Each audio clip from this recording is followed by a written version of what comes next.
আদাব, নমস্কার। আমি ডাক্তার গৌতম দত্ত। দত্ত হোমিও কেয়ারের পক্ষ থেকে আপনাদের সকলকে আন্তরিক প্রীতি ও শুভেচ্ছা জানাচ্ছি।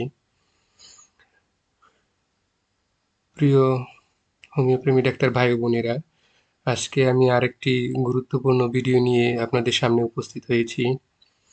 আশা করছি আজকের আলোচনাটা আপনাদের সকলের জন্যই খুবই গুরুত্বপূর্ণ হবে এবং বর্তমান এই সময়ে, বর্ষাকালীন সময়ে আমি খেয়াল করছি বা আমার চেম্বারে যে সকল দেখছি যে ইদানিং চুলকানি বা খুসপাসরা রোগী সবচেয়ে বেশি পরিমাণে আমি দেখতে পাচ্ছি।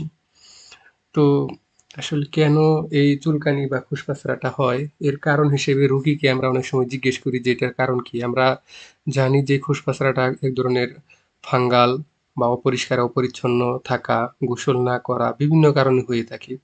সেই সাথে সাথে রোগীরা ইদানিং দেখা যায় যে বলছে যে আমার আহ, করোনাকালীন যে ভ্যাকসিন তারা নিয়েছে, এই ভ্যাকসিন নেওয়ার পরেও অনেকে বলছে যে আসলে এই তাদের চুলকানিটা বাড়ছে। শুধুমাত্র চুলকানি না, এছাড়া অনেক রোগের কথা বলছে আসলে যার কোনো বৈজ্ঞানিক ভিত্তি এখনো পর্যন্ত পাওয়া যাচ্ছে না। এটা তাদের একটা মনের ধারণা, এটা বলা যাচ্ছে আর কি।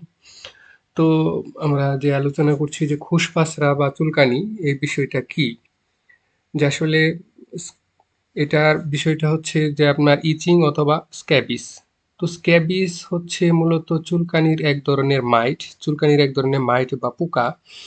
এই হচ্ছে স্ক্যাবিস মাইট, যেটা আমাদের ত্বকের নিচে গর্ত করে পর্যায়ক্রমিক মানে বংশবৃদ্ধি করতে থাকে। এই যে মাইটগুলা এক ধরনের ডিম পাড়ে, সেই ডিমগুলা থেকে পর্যায়ক্রমিক আরো মানে উপদ্রবের সংখ্যা পর্যায়ক্রমিক বাড়তে থাকে।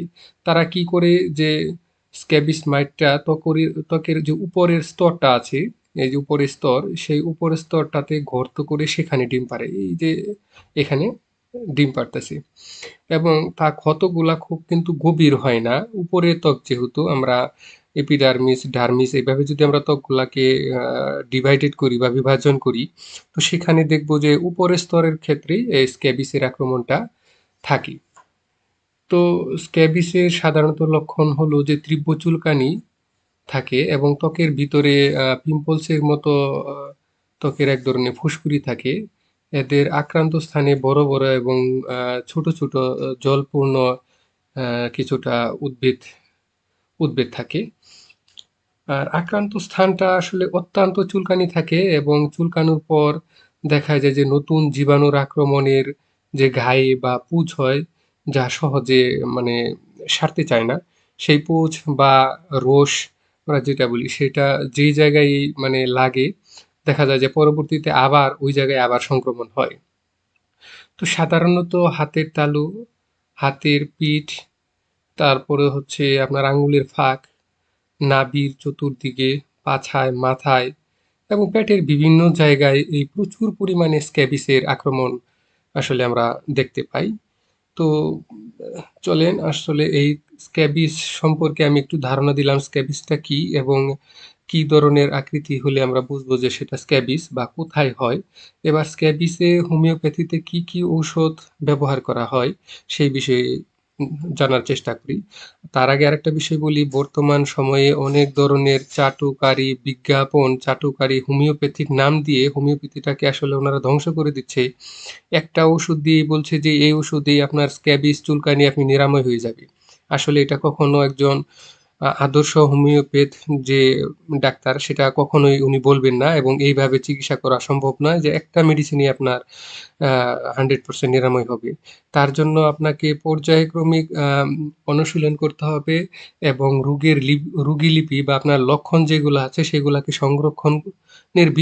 লক্ষণের ভিত্তিতে মেডিসিনগুলা পরিবর্তন হয়। যার কারণে যে একাধিক মেডিসিন আসে।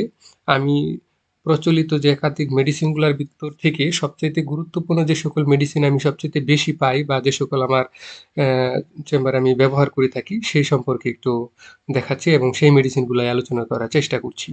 তো এছাড়াও ধরেন আর্সেনিক, আর্টিকারিয়া, অ্যালোমিনা, ইচেনিশিয়া এই ধরনের বিভিন্ন মানে মেডিসিন এখানে আসে। তারপরে মেজেরিনাম আছে, মার্কসোল আসে, হিপারসালফার আসে, সিপিয়া আছে, রাস্টক্স আছে, রিউমেক্স আছে, তারপরে আপনার স্পাইজেলিয়া আছে, সরিনাম থাকে, সালফার থাকে, এই ধরনের মেডিসিনগুলো সবচেয়ে বেশি আছে। তো প্রথমেই এই চুলকানো বা স্ক্যাবিসের জন্য আমি যে মেডিসিনটার কথা আপনাদেরকে প্রথমে শেয়ার করছি সেটা হচ্ছে সালফার। তো সালফার হচ্ছে একটা অ্যান্টিসোরিক মেডিসিন। চুলকানিগুলো আমরা জানি যে একটা সোরা মায়াজম বা সোরার ক্ষেত্রে এগুলা বেশি হয়। তো এই হিসেবে যেহেতু চুলকানিটা সরিক মায়াজম, আর এই সরিকের রাজা হচ্ছে সালফার। আর এই যে কোনো ধরনের চুলকানির ক্ষেত্রে আমি দেখি যে যদি লক্ষণ মিলিয়ে ঔষধ দেওয়া যায় তো সালফার হচ্ছে এই ক্ষেত্রে একদম ম্যাজিক একটা ঔষধ। অর্থাৎ ইচিং অর স্ক্যাবিস যে কোনো ক্ষেত্রেই বেস্ট মেডিসিন ফর হচ্ছে সালফার, এই ইচিং এবং স্ক্যাবিসের ক্ষেত্রে। তো সালফারটা আসলে মূলত কি এবং কোন কোন ক্ষেত্রে আমি সালফার মেডিসিনটা ব্যবহার করব সেই লক্ষণটা আমি একটু দেখে নিই, চলেন। তো সালফার মেডিসিনটা মূলত হচ্ছে গরম কাতর। তো গরম কাতর হওয়ার কারণে যে দেখা যায় যে আমরা যে বেশি সে গরম সহ্য করতে পারে না, এবং যে কোনো প্রকার চর্মরোগের চুলকানির মহা ঔষধ হচ্ছে সালফার। অর্থাৎ যে কোনো ধরনের চর্মরোগ অথবা চুলকানির ক্ষেত্রে মহা ঔষধ হিসেবে আমরা চিহ্নিত করছি সালফারকে। এবং চর্মরোগটা যদি শুষ্ক আঁশযুক্ত, অর্থাৎ মাছের আঁশের মতো এক ধরনের আঁশ ওঠে এবং অত্যন্ত অপরিষ্কার, সালফারে যে রোগী আছে এবং যে আক্রান্ত স্থান আছে সেটা অত্যন্ত অপরিষ্কার থাকে এবং প্রায়ই খুসপাসরা চুলকানিতে ভোগে। এই রোগীটা প্রায় সময় দেখা যায় অপরিষ্কার অপরিচ্ছন্ন থাকার কারণে প্রায় সময় সে চুলকানিতে ভোগে এবং চুলকানির পর জ্বালা থাকে, অর্থাৎ ইচিং আফটার বার্নিং এখানে বা বার্ন। এবং স্নানে অনিচ্ছা, যেহেতু সে নিয়মিত স্নান করতে চায় না বা গোসল করতে চায় না, তার এই গোসলের অনীহা থাকার কারণে সে সবসময় দেখা যায় যে অধিকাংশ ক্ষেত্রে তাকে দেখা যায় যে অপরিষ্কার এবং অপরিচ্ছন্ন প্রকৃতির সে থাকে। যদি এরকম রোগী আমরা পাই অবশ্যই আমরা সালফার এক্ষেত্রে চিন্তা ভাবনা করব। এবং আরেকটা বিষয় হচ্ছে গুরুত্বপূর্ণ একটা সালফারের লক্ষণ হচ্ছে আশ্রাইলে এটার মহাসুখ, মানে আশ্রাইলে বৃদ্ধি এবং আশ্রাইলে বা চুলকানোর পর বৃদ্ধি পায় এবং সেক্ষেত্রে খুব ভালো লাগে। কিন্তু চুলকায় ছাল তুলে ফেলে এই রোগীর ক্ষেত্রে, মানে এতই আশ্রয় বা আশ্রানোর পরে সেই জায়গা থেকে এক ধরনের ক্রেসিং করার পরে সেখান থেকে ছাল উঠে ফেলে। আর চুলকানিটা সাধারণত দেখা যায় যে সালফারের রোগী চুলকানিটা রাত্রে সাধারণত বৃদ্ধি পায়। যদি দেখা যায় চুলকানিটা রাত্রে বৃদ্ধি পায় এবং চুলকানোর প্রবণতাটা বেশি এবং ছাল তুলে ফেলে, এক্ষেত্রে সালফার আমরা কল্পনা করি। এবং আর একটা আমরা দেখি যে স্তনের নিচের ভাঁজে যে জায়গায় এগুলা হয় এবং কুচকিতে, বগলে, গলায়, সন্ধির স্থানে, আঙ্গুলের ফাঁকে এবং ছোট ছোট ফুসকুড়ি অত্যন্ত চুলকানি এবং জ্বালা, এই বিষয়গুলা হচ্ছে সালফার কোন কোন জায়গার থেকে স্থানিক যে সকল লক্ষণ আছে সেই লক্ষণগুলা থেকে আমরা দেখতে পারি সালফার। এবং চর্মটা হচ্ছে ঘর্মবিহীন হলেও এখানে বলছে যে সালফারের রোগী বা যে সকল চর্ম যেটুকু আছে বা ত্বক যেটা আছে সাধারণত ঘর্মবিহীন, খুব একটা ঘামে না, যদিও ঘামে সেটা অত্যন্ত সামান্য। আরেকটা বিষয় হচ্ছে যে সালফারের রোগীর ক্ষেত্রে আমরা যে বিষয়টা আমরা দেখি যে সাপ্রেশন অফ স্কিন ডিজিজ বা বাহ্যিক মলমাদি বা অয়েনমেন্ট প্রয়োগ করার পরে যদি চর্মরোগটা চাপা দেওয়া হয় সেই ক্ষেত্রে সালফার হচ্ছে বেস্ট মেডিসিন, আমরা এক্ষেত্রে আমরা ধরতে পারি।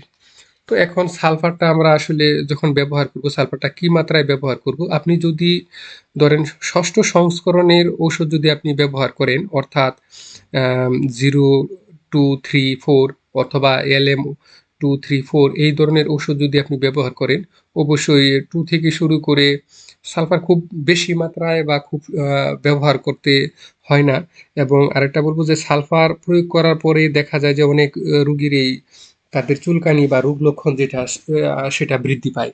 সেক্ষেত্রে খুবই সতর্কতার সহিত এবং পর্যাপ্ত লক্ষণ পাওয়ার পর আপনাকে সালফার ব্যবহার করতে হবে।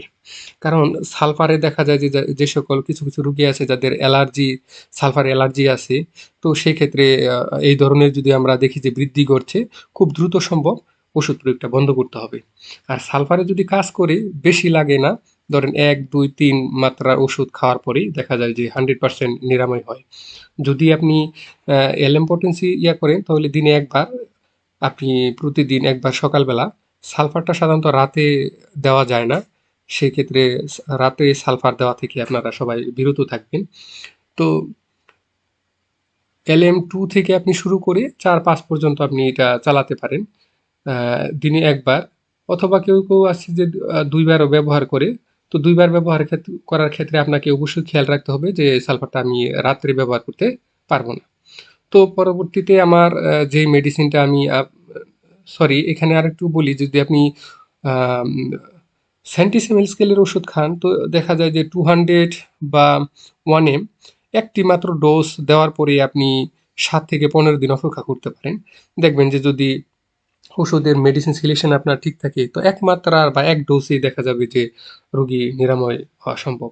আরেকটা বিষয় আপনি খেয়াল করবেন বা মনে রাখবেন যে সালফার ব্যবহারের পরপরই কখনো লাইকোপোডিয়াম ওষুধটি আপনি ব্যবহার করবেন না। এক্ষেত্রে একটু সতর্কতা বা রোগীর খারাপের দিকে চলে যেতে পারে।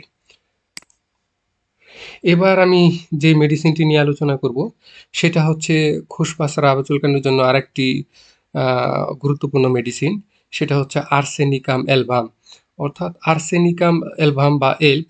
এটা মূলত হচ্ছে একটা শীতকাতর মেডিসিন। সালফারটা হচ্ছে গরম কাতর আর আর্সেনিকের অ্যালবাম হচ্ছে শীতকাতর, এবং অত্যন্ত অবসাদ এবং দুর্বলতা এবং অস্থিরতা এবং ভীরু প্রকৃতির হয়। অর্থাৎ আর্সেনিক অ্যালবামের যে সকল রোগী থাকে তাদের অত্যন্ত অবসাদ থাকে, অর্থাৎ এবং দুর্বলতা, শারীরিক দুর্বলতা থাকে এবং শারীরিক অস্থিরতা থাকে, এবং সেই সকল রোগীগুলা হয় একটু কিছুটা ভীরু প্রকৃতির। তো এখানে দেখা যায় যে আর্সেনিকের যে সকল রোগী তাদের যে সকল চর্মপীড়া, হাঁটুর ভাঁজে এক ধরনের ফুসকুড়ি এবং জ্বালাযুক্ত চুলকোনা থাকে, এবং তার যে অস্থিরতাটা থাকে বা জ্বালাটা থাকে দেহের ভিতরে এবং বাহিরে এক ধরনের জ্বালা বা অস্থিরতা থাকে। আমরা যদি দেখি যে দেহের ভিতরে জ্বালা এবং অস্থিরতা থাকে এবং সেই সাথে তার চুলকানি থাকে, এবং চুলকানিটা যদি যে গরম সেক বা গরম জলে যদি উপশম হয় বা গরম সেকে যদি ভালো লাগে, তো এই ক্ষেত্রে হচ্ছে আর্সেনিক হচ্ছে তার জন্য অ্যাপ্রোপ্রিয়েট মেডিসিন। তো আশ্রালে বৃদ্ধি পায় এবং রক্ত বের হয়। তো সালফারের মতো আর্সেনিক অ্যালবামের রোগীর ক্ষেত্রেও দেখা যাচ্ছে যে যে সকল স্কিন বা চর্মপীড়া থাকে সেগুলাকে যদি ক্রেস করে বা আশ্রানোর পরে সেগুলা আরও বাড়ে এবং সেখান থেকে রক্ত বের হয়। তো আর্সেনিক অ্যালবামের রোগীটা আমরা যদি আবার দেখি, তার জিভটা যদি দেখি শুষ্ক থাকে, পরিষ্কার এবং লাল থাকে।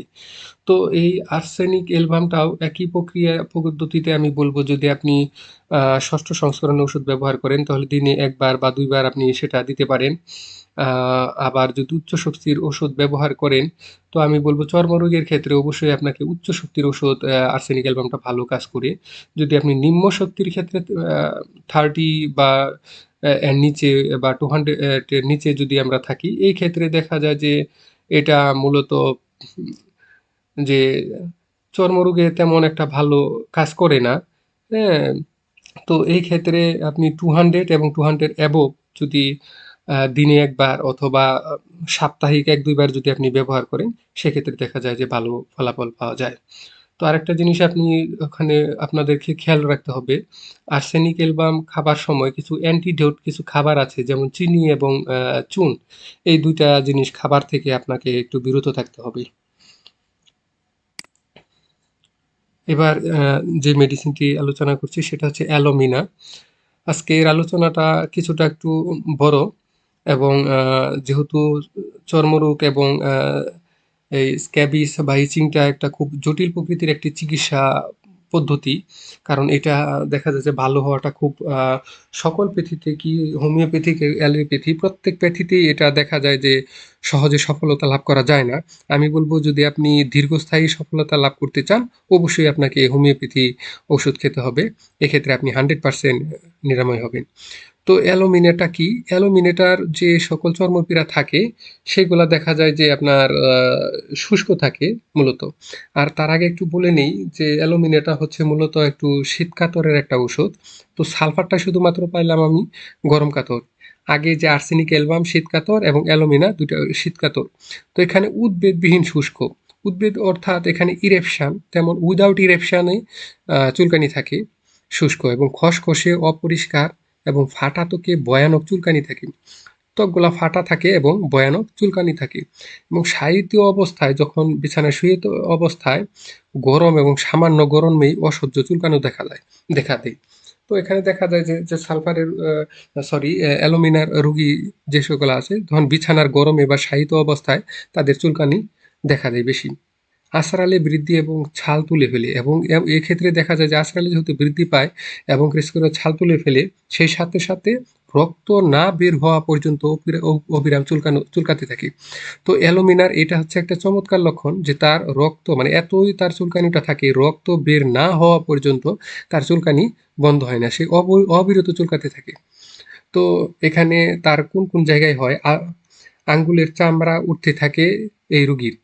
দেখা যায় যে যদি আঙ্গুলের যে আমরা যে টিপ যেটা বলি বা অগ্রপাক যেটুকু বলি, সেখানে দেখা যায় যে ফেটে ফেটে এক ধরনের ছাল উঠতে থাকে, এক্ষেত্রেও অ্যালুমিনাটা হচ্ছে বেস্ট মেডিসিন। আর একটা বিষয় হচ্ছে অ্যালুমিনা রোগীর ক্ষেত্রে কনস্টিপেশন, অর্থাৎ কোষ্ঠকাঠিন্যর প্রবণতাটা তার খুব বেশি, যার কারণে সে তার মল ত্যাগের তেমন কোনো ইচ্ছা থাকে না।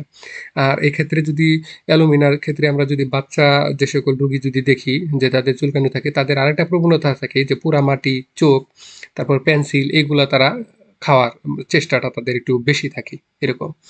তারপরে আরেকটা বিষয়, তার শরীরে পোকা হাঁটার মতো এবং মুখের ভিতরে বা মুখের উপরে ডিমের সাদা অংশ যদি আপনি শুকিয়ে যায় বা প্রলেপ দেওয়া থাকে, অথবা দাড়িতে মাকড়সার জাল জড়িয়ে আছে, এরকম একটা অনুভব থাকে, তো সেই ক্ষেত্রে দেখা যাবে যে আমরা অ্যালুমিনাটা আমরা ব্যবহার করতে পারি।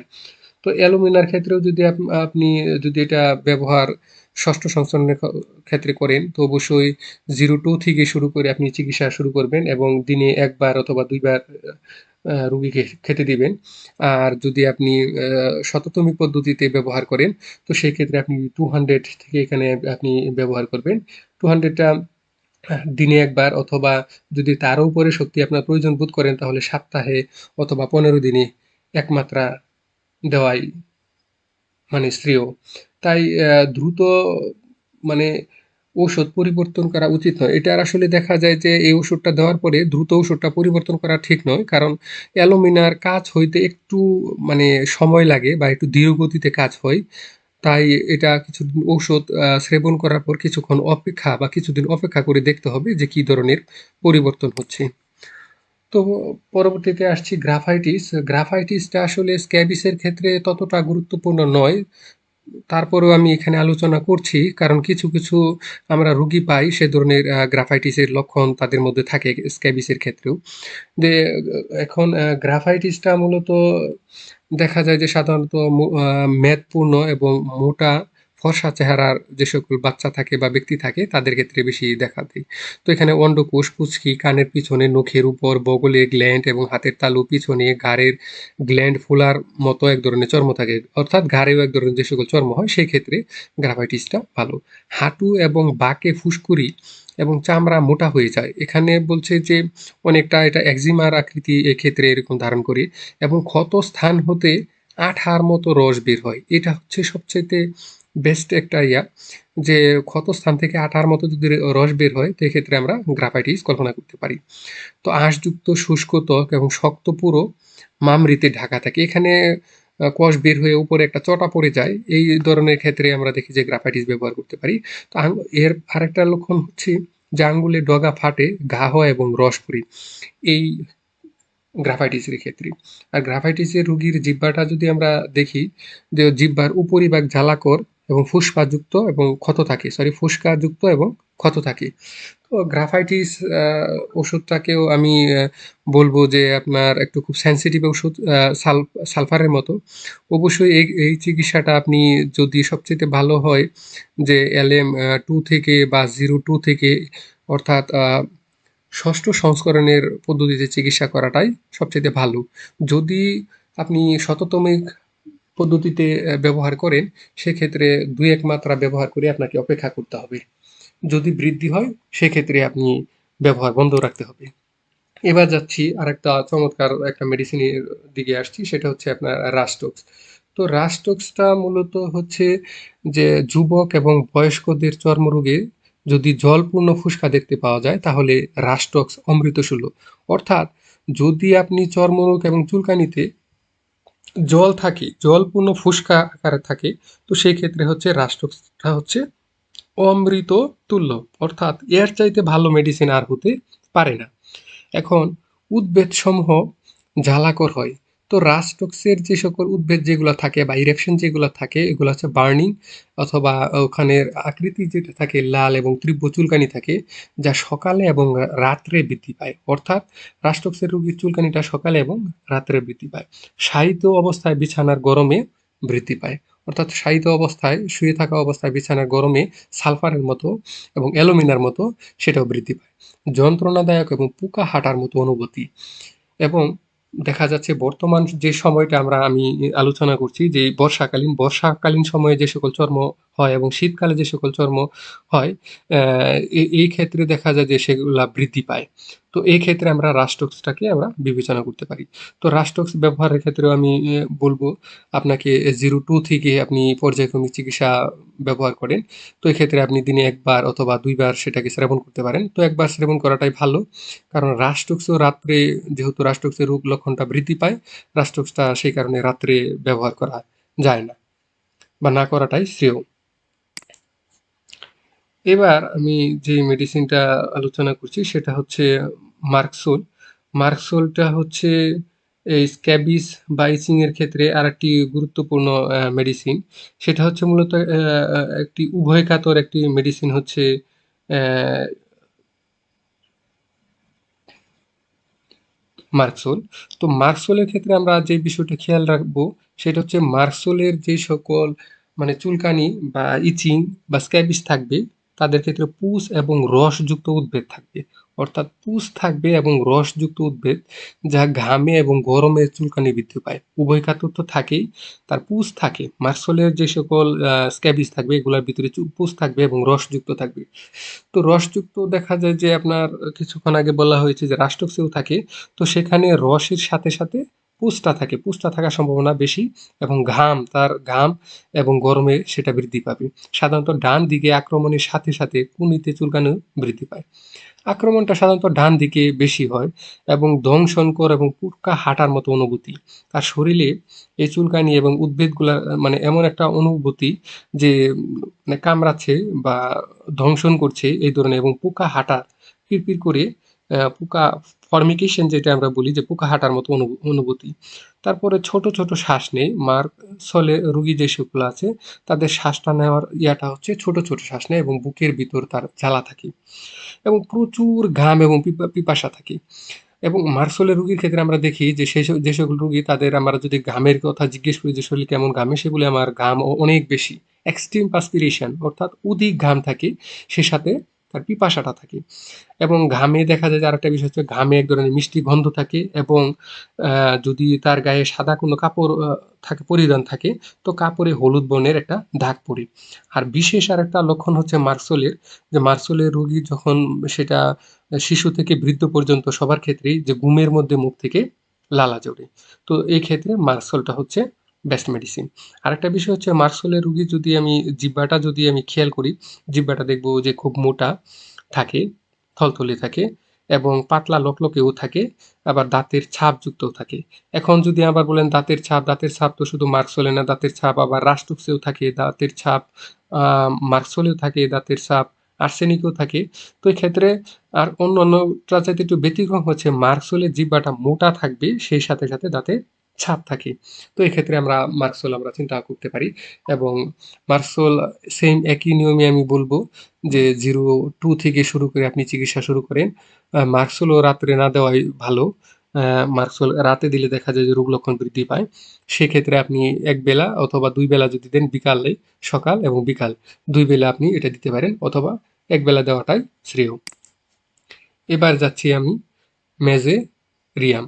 তো মেজেরিয়ামটা আছে কি? মেজেরিয়ামটা আমি দেখব যে এটাও মূলত হচ্ছে একটা শীতকাতর মেডিসিন। তো এই ক্ষেত্রে মেজেরিয়ামের ক্ষেত্রে যে শরীরে তেমন কোনো উদ্ভিদ থাকে না।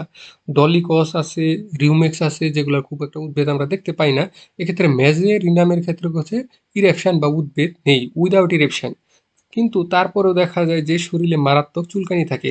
আবার সবসময় যে উদ্বেগ থাকবে না এমন না, উদ্বেগ থাকতেও পারে, ইরিটেশন থাকতেও পারে।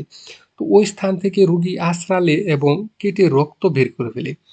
সেও অ্যালুমিনার মতো আঁচড়াতে আঁচড়াতে দেখা যায় যে ওখানে ক্র্যাচিং করার পরে রক্ত বের করে ফেলে। অ্যালুমিনাটা রক্ত বের না হওয়া পর্যন্ত থামে না যেমন, তো এক্ষেত্রে বলছে যে তার আঁচড়ালে রক্তটা বের হয়, এটাই হচ্ছে তার প্রধান একটা লক্ষণ। তো মাথার ত্বক হতে মোটা চামড়ার মতো এক ধরনের চলটা উঠতে থাকে। মেসোরিন নামে বলছে যে মাথার যে ত্বক আছে সে সেগুলা দেখা যায় যে শিশুর ক্ষেত্রে বা বাচ্চাদের ক্ষেত্রে এই বিষয়টা খেয়াল করা যায় যে মাথার ত্বক থেকে এক ধরনের মামড়ি বা চলটা বা বস্তি উঠে। আবার অনেক সময় দেখা যায় যে বস্তিগুলার নিচে পুষ জমে থাকে। এই হচ্ছে মেসেরিনামের একটা বিশেষ লক্ষণ। এবং মেসেরিনামের যে সকল রোগী তাদের যদি আমরা জিহ্বাটা বা মুখটা দেখতে চাই, দাঁতের গোড়াগুলা তার ক্ষয় হয়ে যায়। গরমে এবং রাতে শুইলে বিছানায় চুলকানি বৃদ্ধি পায়। এবং জিহ্বার তার যদি মেসেরিনামের রোগী যদি আমরা যদি দেখি যে তার জিহ্বার মাঝখানে একটা ফাটল থাকে। এই হচ্ছে আজকে স্ক্যাবিস বা চুলকানির যে সকল ওষুধ।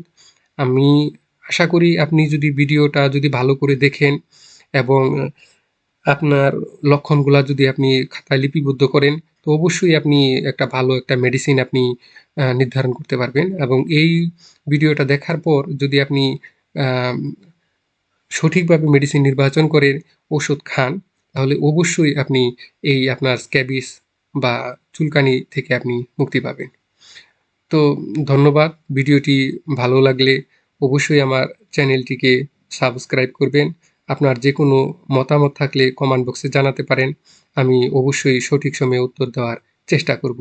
এবং যদি আমার এই আলোচনায় আপনার কোনো মতামত থাকে তা অবশ্যই আমার কমেন্ট বক্সে জানাবেন। আমি তা গুরুত্বের সহিত গ্রহণ করব। তো ধন্যবাদ সকলকে, ভালো থাকবেন।